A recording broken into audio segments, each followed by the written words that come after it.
Hi guys, and welcome back to History Revision Success and our bigger question of, did Hitler achieve a terror state in Germany? Now we're going to look at the last method in this video, which is propaganda, and the role that propaganda took in terms of trying to achieve conformity and, I guess, essentially changing people's mindsets to support the regime. So this is the method. It was primarily led by Hitler and Goebbels, and the ultimate aim was to achieve the spiritual mobilization of the German people.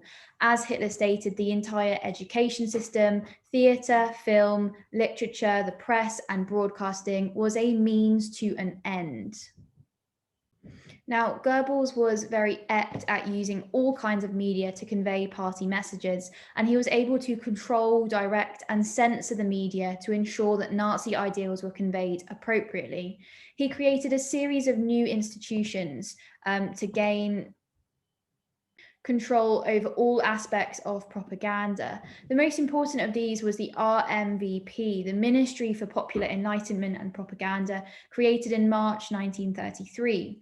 This soon became a vast organization, and by 1937, it employed 14,000 people. In 1933, they also created a Reich Culture Chamber. This created 7 sub-chambers, and membership was compulsory for all those in cultural activities.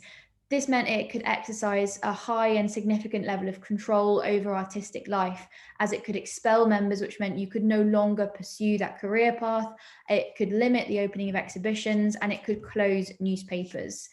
So highly important. Now, what I'm going to do is run through all the different areas and subcategories through which the propaganda message was expressed. So I'm going to start with the newspapers. Now, January 1933, there were approximately 4,700 privately owned newspapers. However, by the end of the year, the Nazis had acquired 27 daily papers with a circulation of 2.4 million a day. So 2.4 million people are reading now a Nazi newspaper.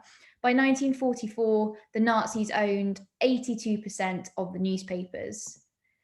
News agencies also supplied the press with information, became merged into a state-controlled organization. And this ensured that newspapers became bland and conformist, which actually meant lots of people no longer read the newspaper. From October 1933, editors also became responsible for any infringements of government directives and were obliged to remove everything calculated to weaken the strength of the Reich, resolution of the community, or honor of Germany. Okay, so the radio. Now, as newspapers declined in popularity because they became boring and bland, Hitler and Goebbels both believed the spoken word had much more impact.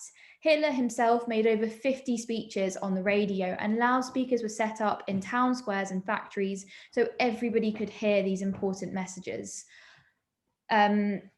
They promoted the mass production and sale of cheap radio sets. 70% of German households had a radio by 1939, the highest proportion in the world. And there was a purge of those working in radio, of which 13% of staff were dismissed on racial or political grounds.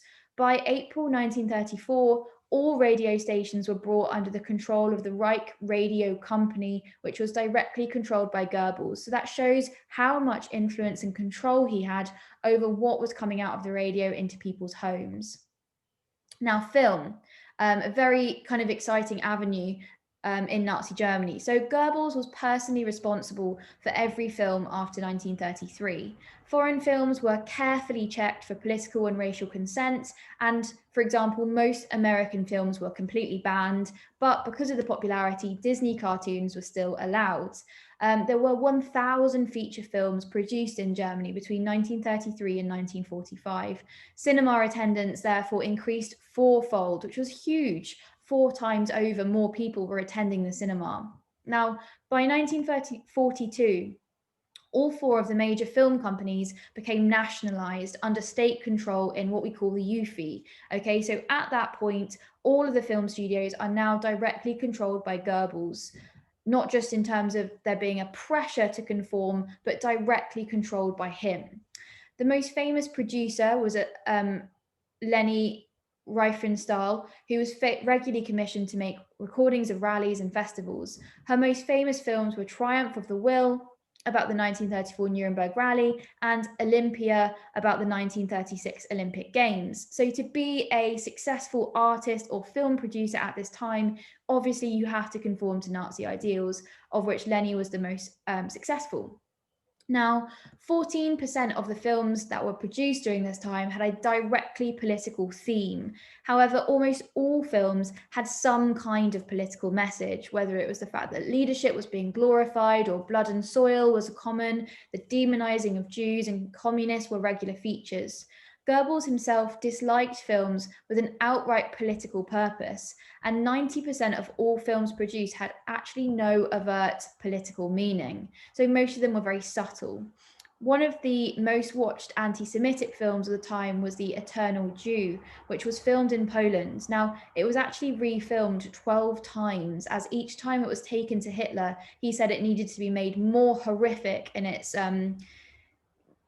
racist stereotyping that it was portraying. Films had subtle messages other than this one and were often shown after newsreels at the cinema, with admission only allowed at the very beginning of the show. So while the film themselves was made to be very subtle in its message, what they did was they manipulated the fact they had a lot more people attending the cinema to show highly propagandized or highly nationalistic film reels before and after the showing of the film. Okay, parades. So parades and spectacles were used throughout the Nazi regime in order to kind of glorify the Nazi order. So we had huge theatrics of the parade, the wearing of uniforms and medals and carrying of banners, choreographed singing and things like that. Households are expected to fly the Nazi flag during and after and before these parades, and vast numbers attended. For example, in 1937, 100,000 people attended the parades.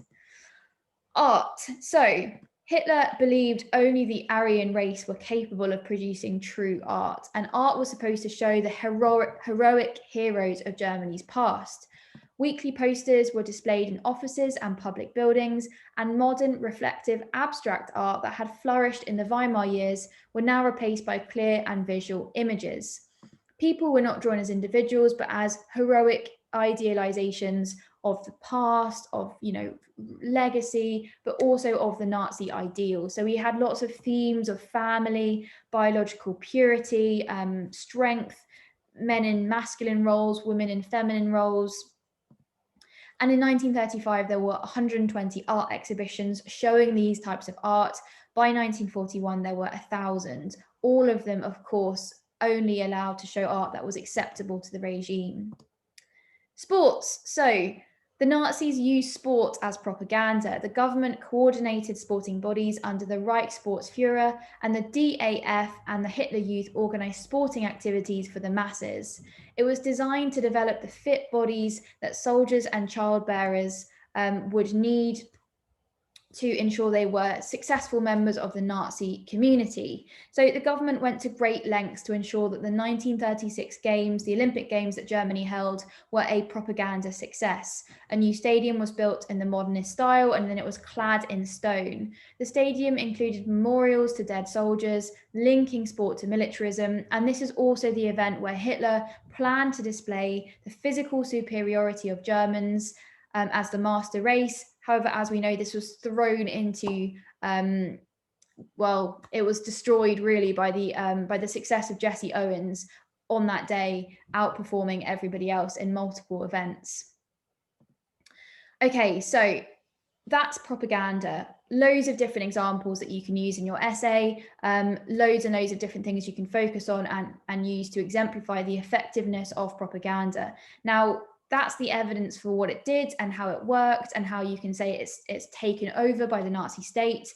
Now we obviously need to think about the success of it. So There's clearly a lot of emphasis placed on propaganda. However, the effectiveness is actually very hard to gauge. There are no free elections, and any plebiscites held cannot be regarded as genuine evidence. So we must be quite cautious when we deal with evidence about people's attitudes or beliefs. You can't look into somebody's mind and say that they have been successfully convinced of something. We can only make decisions about what we see on the outside. And even here in Germany, this is really difficult because of the unreliability of the and the fallibility of the any voting that's been done. So we must be cautious about this. Now, it's also difficult to distinguish whether propaganda led to people's attitudes or beliefs, or whether other factors like fear and repression induced conformity, as propaganda did not exist within this vacuum. Okay, so it's really difficult to kind of make successful judgments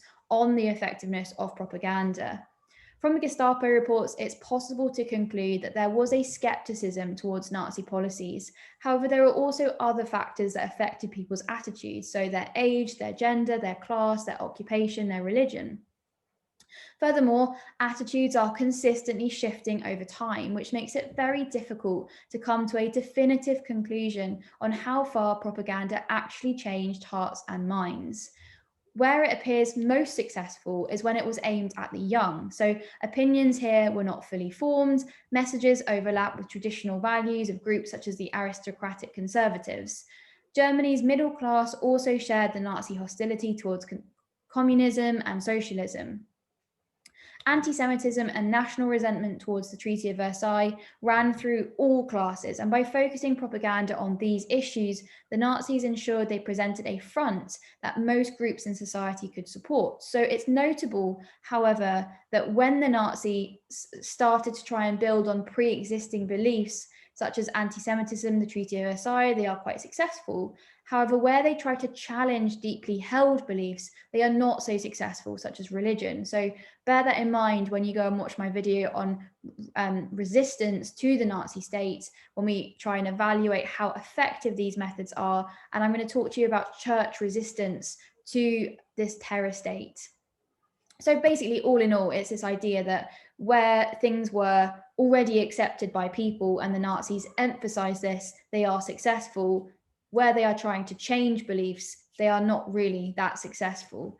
In terms of some historians, so we can use all of these historians in your essays. Remember, these are really great quotes to throw in or ideas to throw in order to boost your the sophistication of your writing. So Hertzstein says that propaganda strengthened the regime. Mason is skeptical of propaganda's success, especially on social groups such as the working class.